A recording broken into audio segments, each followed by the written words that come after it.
Who is Steve Ndungu? I have more than 8 years of experience in entrepreneurship development. I trained at the University of San Diego, California, on entrepreneurship and innovation. I'm the CEO of 1,000 Startups, which is a program that is helping startups and people who have business ideas to move from an idea to launch and grow into a business. What gap are you able to see that you can be able to fill, with your idea, with this to the point that it was a vision and now it is something that is actually breathing and is alive? SDG number 8, which is decent work and economic growth. Because as we empower more businesses, they create more value for us and for the economy as a whole. As time goes, as the economic growth, it leads to what we call economic development now, where we are now going to SDG number 1, eliminating poverty and all its forms everywhere. Economic development is about now alleviating poverty. It seems that every step in your life, every bit that you're highlighting has led you to the next one. How important is it that you have to trust that process and be part of that process? So welcome, Steve. Thank you. Steve Ndungu. Welcome to the Beyond Impact podcast. It's wonderful to have you on this particular session. Who is Steve Ndungu?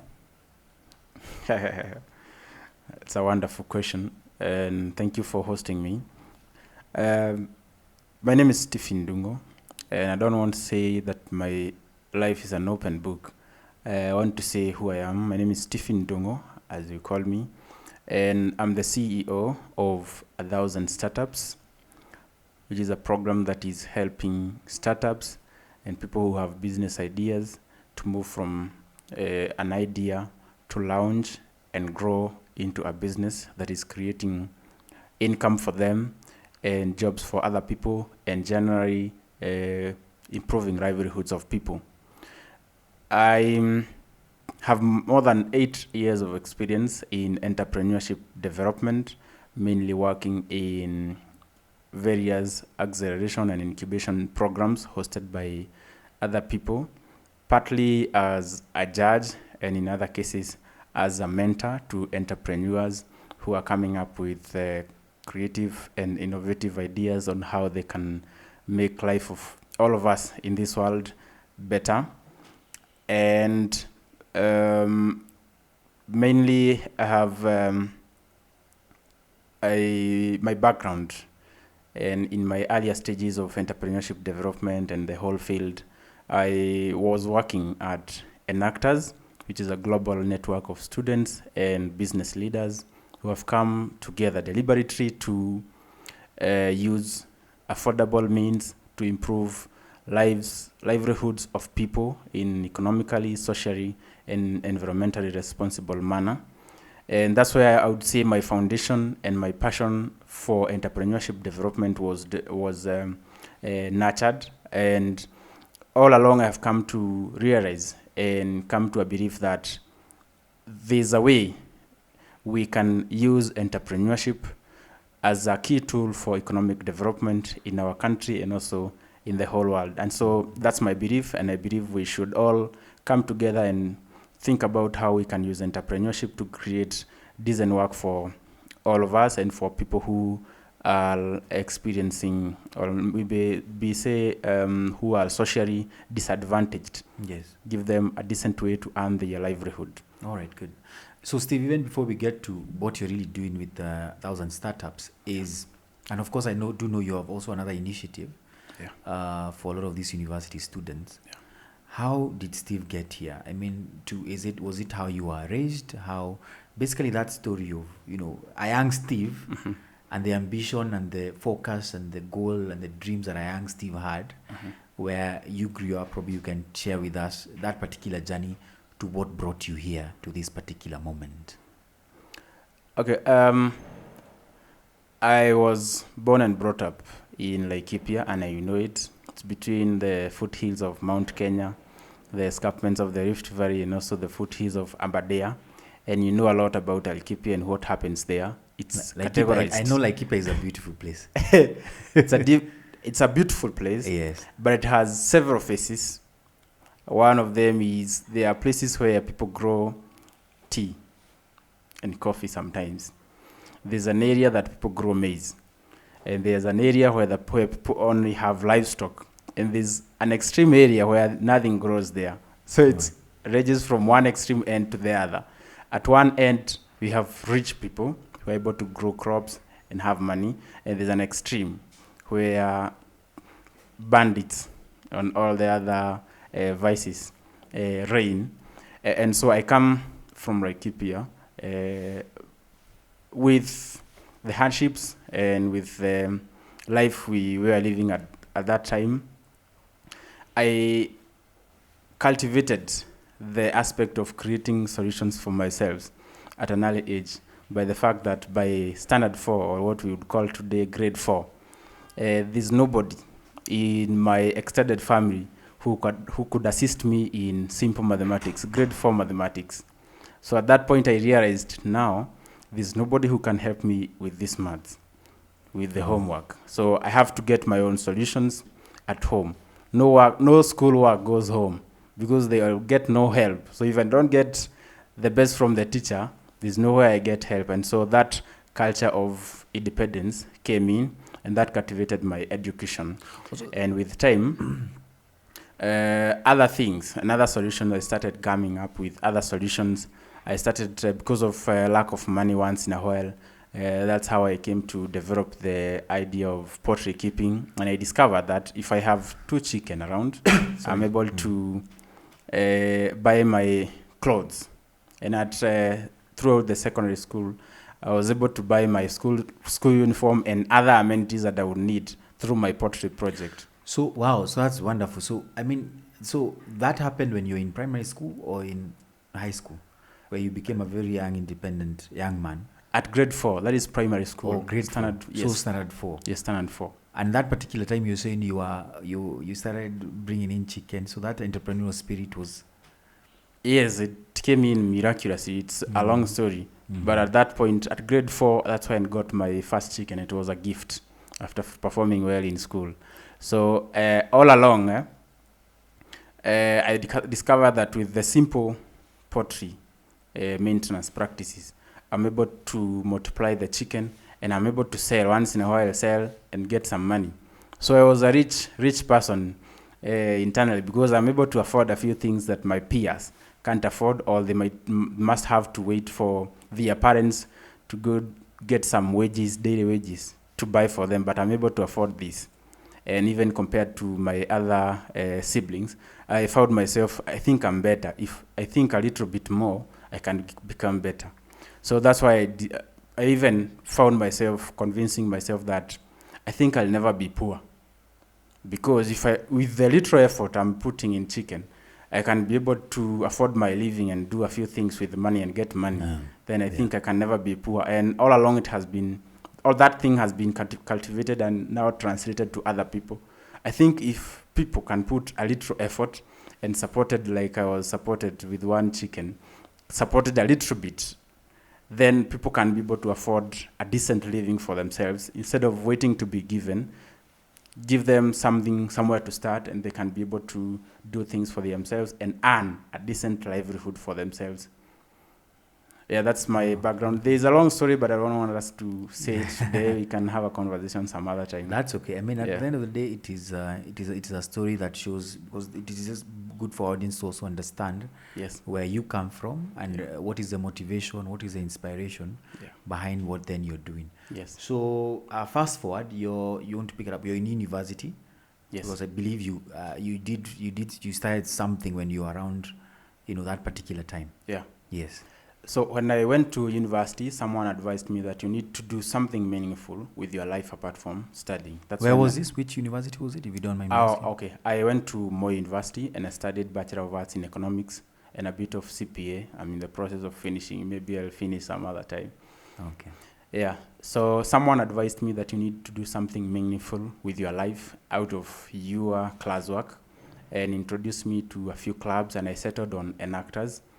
And I found it very interesting because what they were saying, let's try to understand what people are going through and devise solutions. And with my idea of poultry, they found it to be very relevant. And we implemented a very big project that was able to impact more than 1,500 households with poultry farming. And along the way, because I was in that organization for more than 4 years, and I rose through the ranks to become one of the most powerful persons in that organization, in that area, and even got opportunities to represent the country in the global arena on innovation and entrepreneurship. In 2017, we went to United Kingdom for the NACTA's global competitions. In 2016, we also went for the global competitions in Toronto, Canada. And so all these platforms prepared me to become a person who is able to think about other people and think about how I can become part of their solution. And so this is something that has been cultivated all along. And I think a lot of people have told me that I think I see something in you, but I don't know what it is. And when they tell me that, I also tell them that I think I also don't know what it is, but I'm doing all that I can to be able to know what it is. And with the time, I'm discovering that I think I can help people start and implement their ideas to improve their livelihood on that of others. And this is the whole idea behind 1,000 Startups, where we are coming together to think about how can we empower or create a platform for people to cultivate or incubate the ideas, launch businesses, and be able to grow them to create impact in our society. Oh, well, Yeah. fantastic. Yeah. I'll take you back slightly, and because it seems that every step in your life, Yeah. every bit that you're highlighting Yeah. has led you to the next one. Yes. How important is that because you're a young person as well? Yeah. How important is that as a lesson to young people also? Because a lot of us within, or even those behind my generation, or those even in front or within our generation, Yeah. they really just want to jump up. Yeah. How important is it that you have to trust that process and be part of that process? And then sort of then mirror that to some of those examples that have been in your life? Now, my advice, and this is also something that I have observed all along, there's nothing that comes instantly. We've talked about passion and people pursuing their passion, but I think it's not easy for someone to identify their passion directly. And so I think the most important thing is for people to get into communities, belong to a community, and a community that has a good purpose, a purpose that is in line with what you think in life. And if you think about empowering people, if you see a community that is geared towards that, join that, or even another one, 2 or 3, and then be an active player in that community. For example, when I was in Enactors, I was an active player in Enactors, and slowly by slowly I've come to discover myself. The various things that happened when I was in primary and all my life in campus, I didn't know how they would come to connect, because I did a lot of things and I didn't know how they would come to connect. But now looking back, I'm able to see how they are connecting, and that's what you observed. But I didn't know how they would connect. But I think it's very good for youths and also people who want to live a meaningful life that is creating impact in other people's lives, to be proactive. Do as much things as you can which are in line with what you think is right in this world. That's the only way you can be able to discover what is good for you, what you are good at, and what your purpose is in life. Correct. No, that's very. A lot of the guests we've been having as well have been indicating the need for, you plug into an existing system. You start from where you are. Yes. You plug into, like what you're talking about. All these opportunities that were there. You went and said, this is what I feel I can do. This is where my strengths are. This is where my passion is. Yeah. And you decided to actually plug in there. Yes. And I think that's something that is coming across as something that is quite vital in people's success. Yes. Yes. So then I'll then delve into now us talking about the inspiration bit for one. I know you had sort of highlighted a bit of that your venture. I think it's your labor of love. Yes. And the 1,000 Startups. Is it that you saw a gap, and what gap did you see Is it that you saw a need, and what need did you see? And in terms of that, then what gap then were you able to see that you can be able to fill with your, with your idea, with this, to the point that it was a vision, and now it is something that is actually breathing and is alive? Now,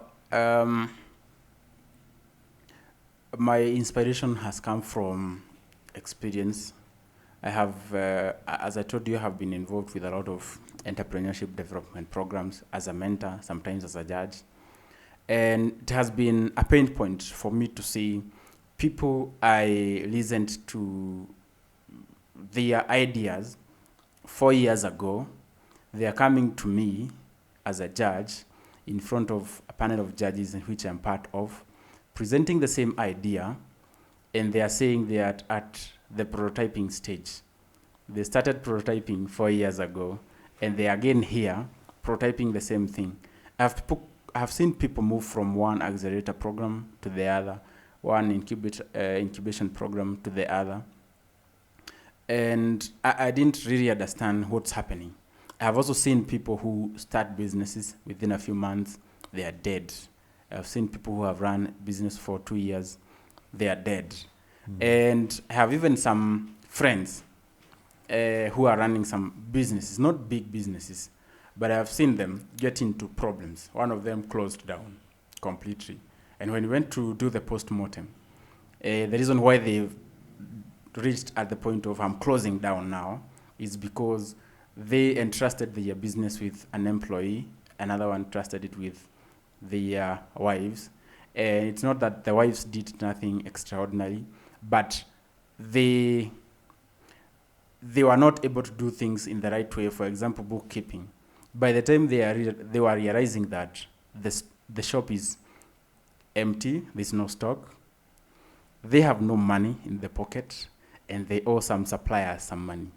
At that point, you are stuck because you can't get more stock, and so you have to close down, and you don't have money. You have to close down.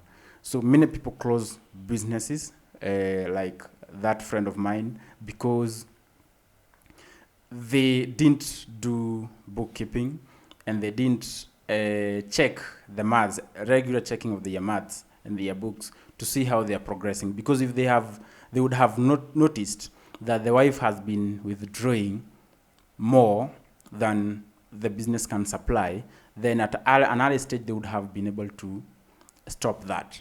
But it's simple things in business that make many businesses to fail.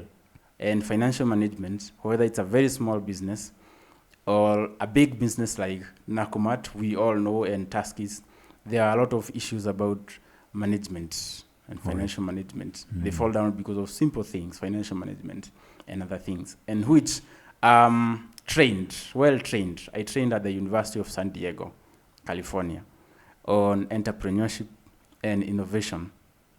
And I was sent out on a mission to help people be able to overcome such challenges and run their businesses continuously.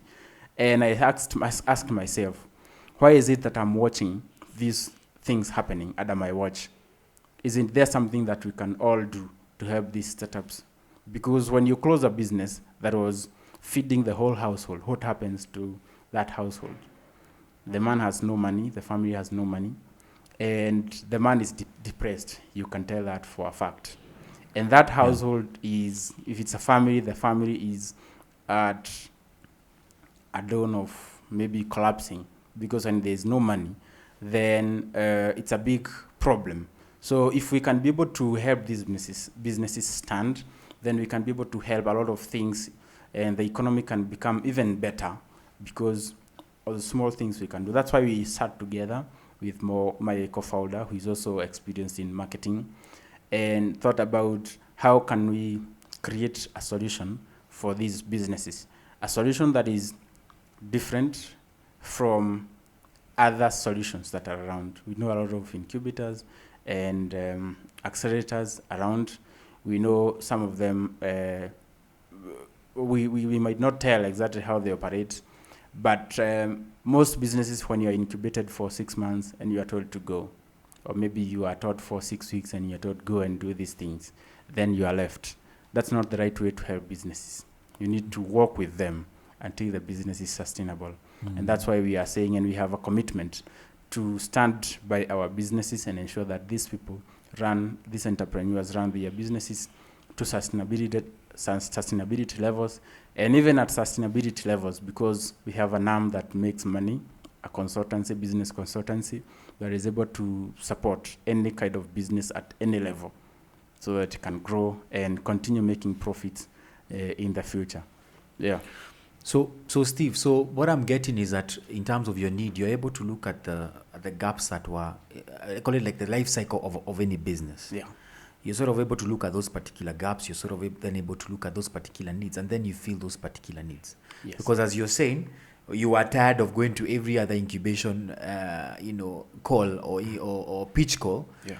And you're seeing the same people coming again and saying, oh, and then you're like, okay, 2 years ago I was probably with you. You are pitching the same idea. Yeah. You are started off, you learned something, but then so what is happening? Yeah. So, but then let me ask you, and in terms of how a person who has an idea to plug into 1,000 startups, Yeah. walk me through. I'm a person with an idea. Yeah.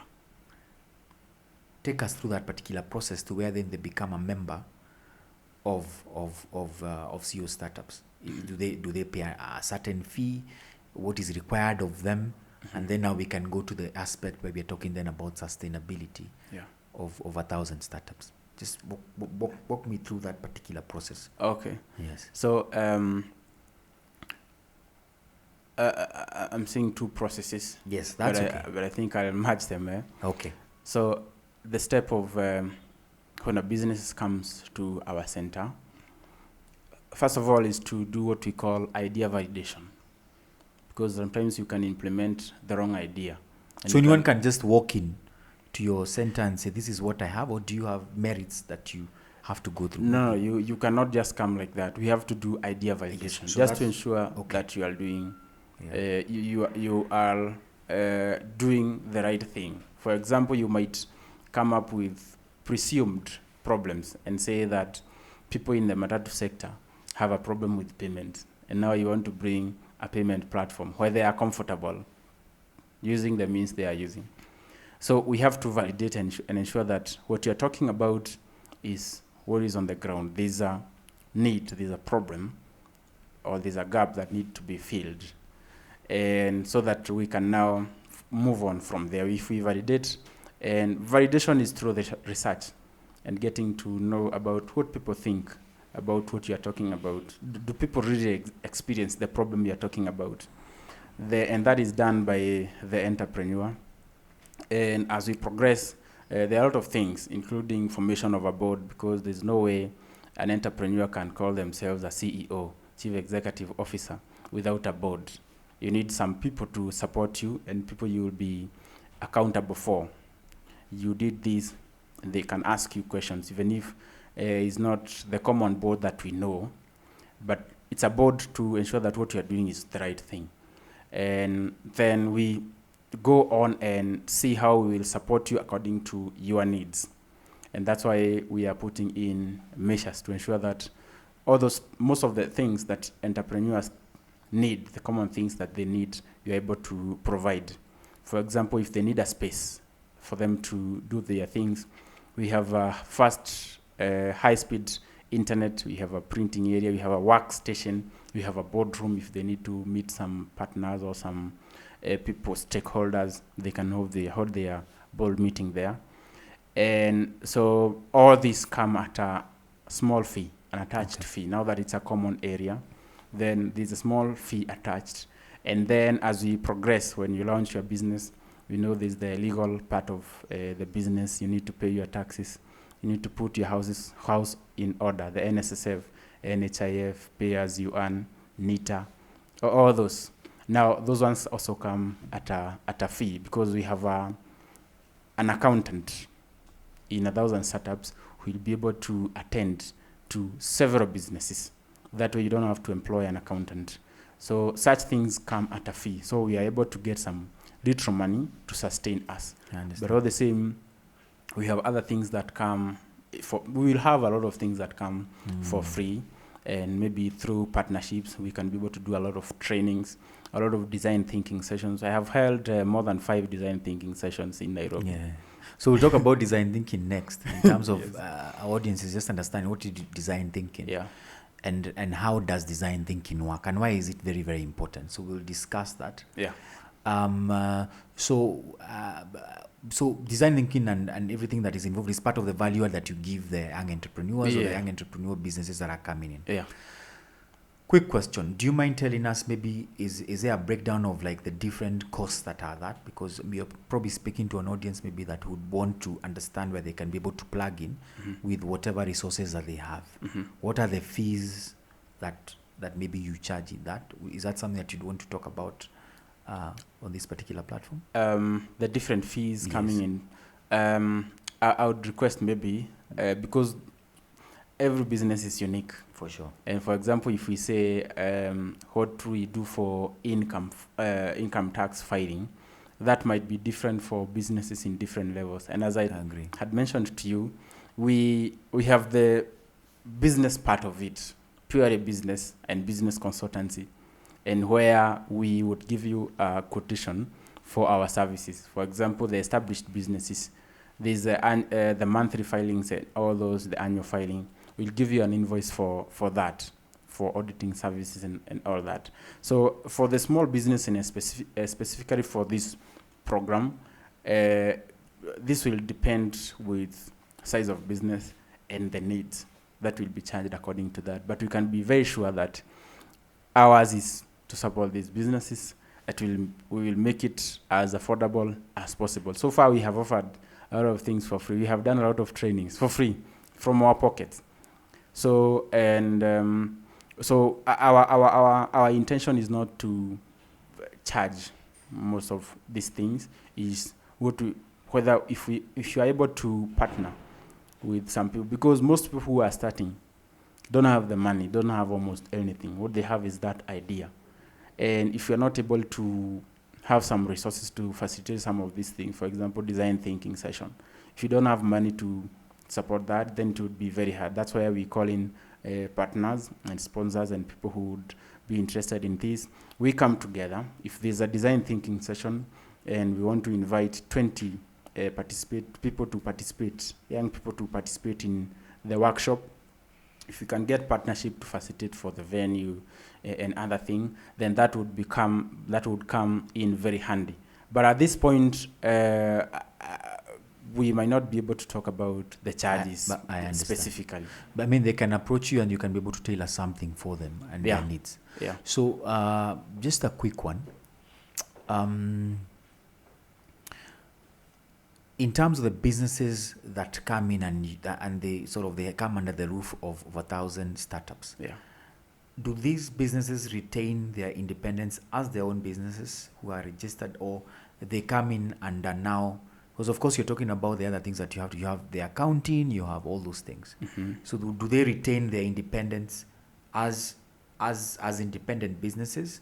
I know you're plugging in is a support basis for the structure, or how does it work? So ours is I don't know how we would call it, but businesses coming in will remain as they are. As they are. But sometimes, as we progress, because when we talk about supporting small businesses, you can't talk about that without talking about financing. And sometimes you'll talk about how they can be able to fund their ideas. Some of them will come with very promising ideas that only need some little money injection for them to flourish and become big businesses. So that factor will come in as we progress. We'll be able to attract investors, angel investors. We also have other people who might be coming with money and would like to invest in these businesses. So at that point, the structure of the business might change because they might need to invest the money, and in exchange they get some stake, which is okay. Yes. And in that part, our role is to ensure that this business is not, how would I put it, is not disadvantaged. It's, when you face an investor with millions or billions of money, sometimes they can intimidate you. So to ensure that they are not intimidated as 1,000 startups, because we know how it's supposed to be done, and so that's our role.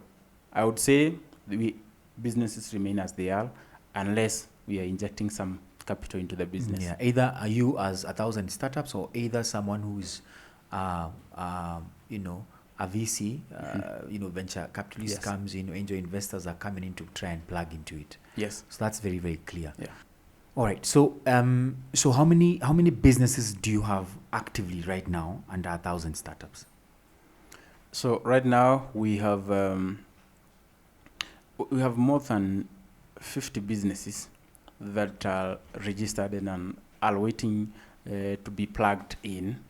As you know, there are a lot of things we have we are concluding putting together, and right now, because we did the launch yesterday, now a lot of things will be happening as from Monday and going forward. But we have around 10 businesses that have been operating even without 1,000 startups. These are businesses that we have been experiencing with to see what is it that they need and how are we able to support, and whether this entire concept of supporting businesses, whether it works or not. But we have also a community. We have a community of more than 200 people, businesses that have not subscribed, but they are running they are trying to put their things in order and might be able to plug in now that we did the launch yesterday. But all the same, the future is very promising. We are getting a lot of calls.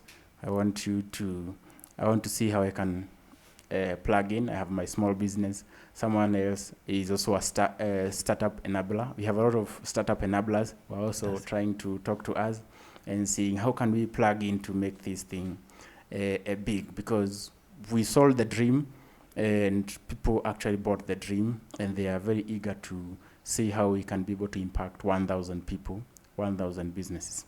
Fantastic. Yeah.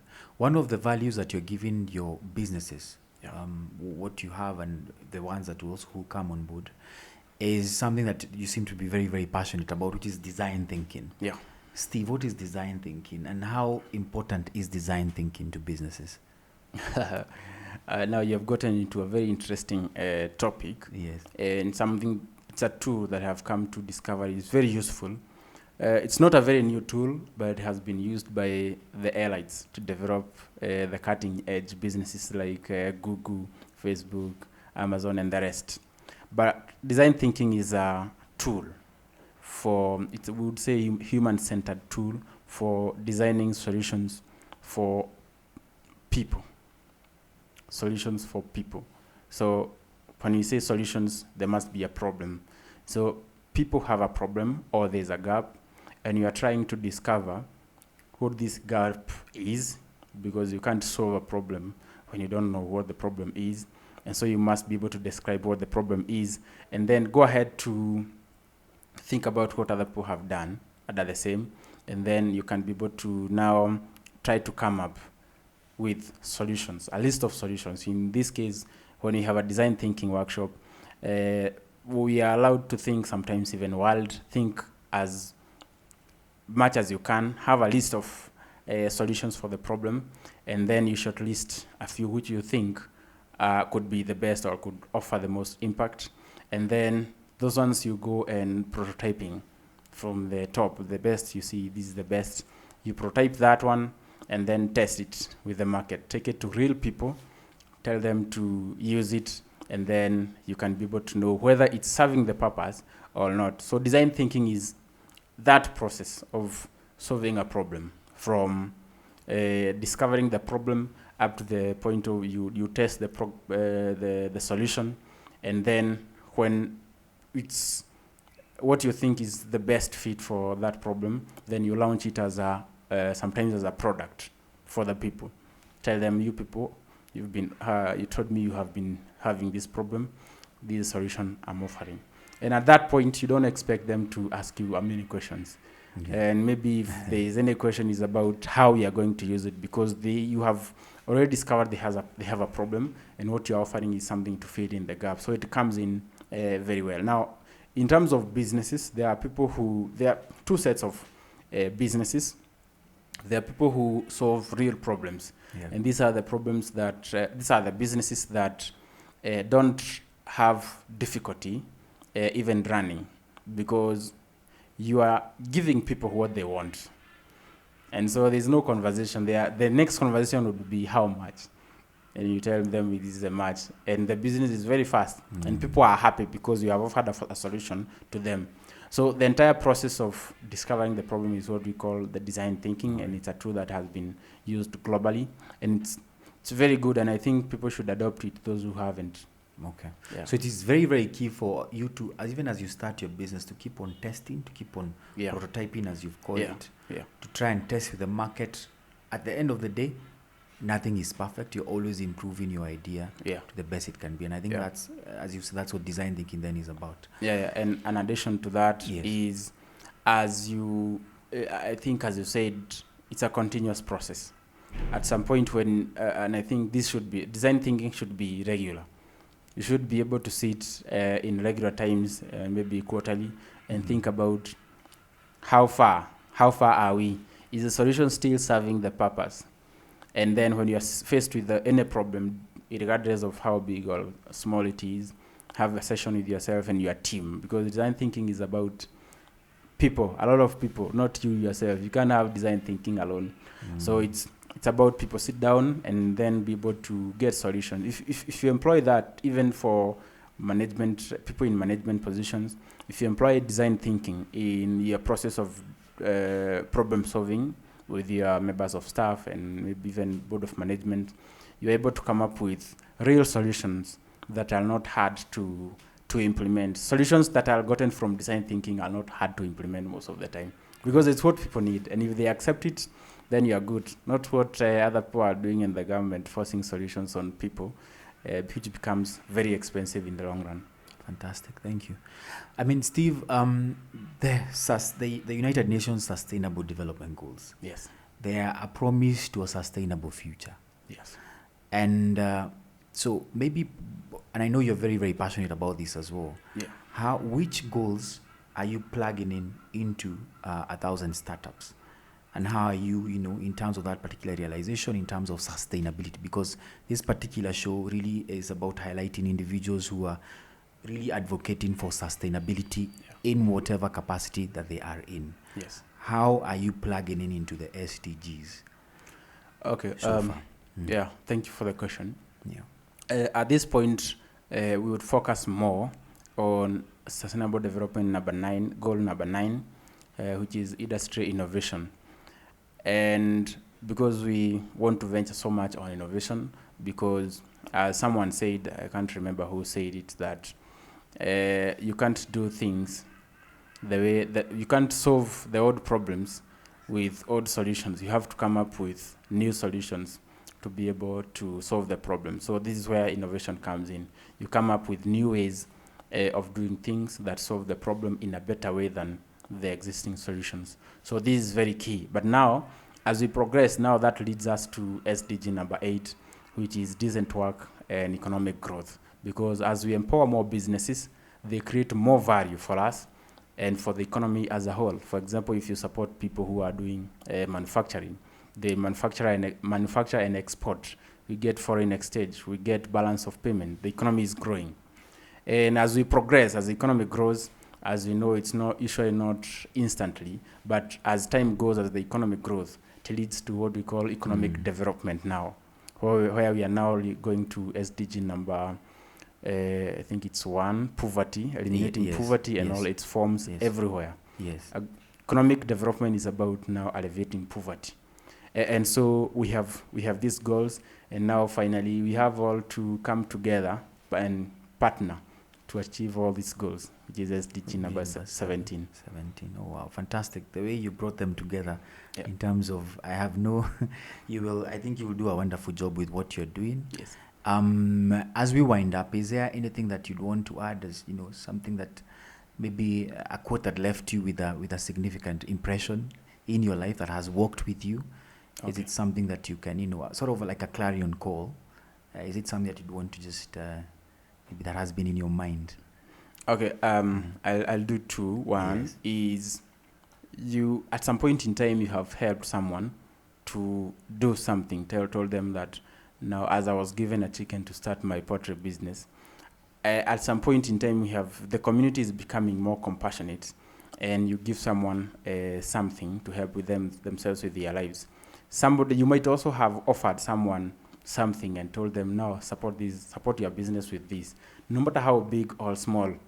So there's something that is developing, and it's growing into something else that we didn't know. We know about venture capitalists and angel investors from outside the country, from US, who offer millions and billions of money. But we don't know there are angel investors around here. For example, there's a church I saw coming up, and they're supporting people who have real problems with trolleys to sell eggs. And you give this person, you give the trolley is worth 5,000, and then you give them a stock worth 1,000. So in total is 6,000. You know that's an angel investor, but you don't know. Yes. So we are planning to capitalize on that so that we can have more people who give donations. Don't offer donations, these are called. Don't offer donations. Let's come together. You have a person you want to support in their business. You want to support in their life. Why not bring them to 1,000 startups and help them with a help that is more solid, help them start a business, and give us the work of supervising what they are doing. That's the only way we can help one another, because you cannot continue giving people fish. Bring them to us, we teach them how to fish, and you ensure that they are fishing and they continue to fish. So that, and they ensure that they are counting the fish so that when they are stolen, they are able to know that this one is getting stolen. So that's what we should be able to cultivate. We should cultivate that culture of agile investing and invest in people in a way that is sustainable. And now the last thing would be, we launch 1,000 startups.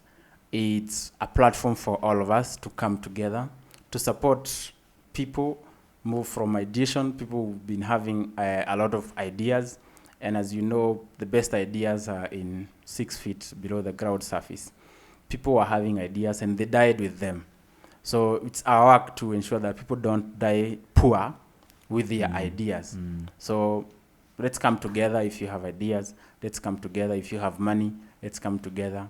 If you have anything that would plug into our system to be able to support people to move from an idea to a full business that is able to improve livelihoods of people, then this call is for you. Let's come together.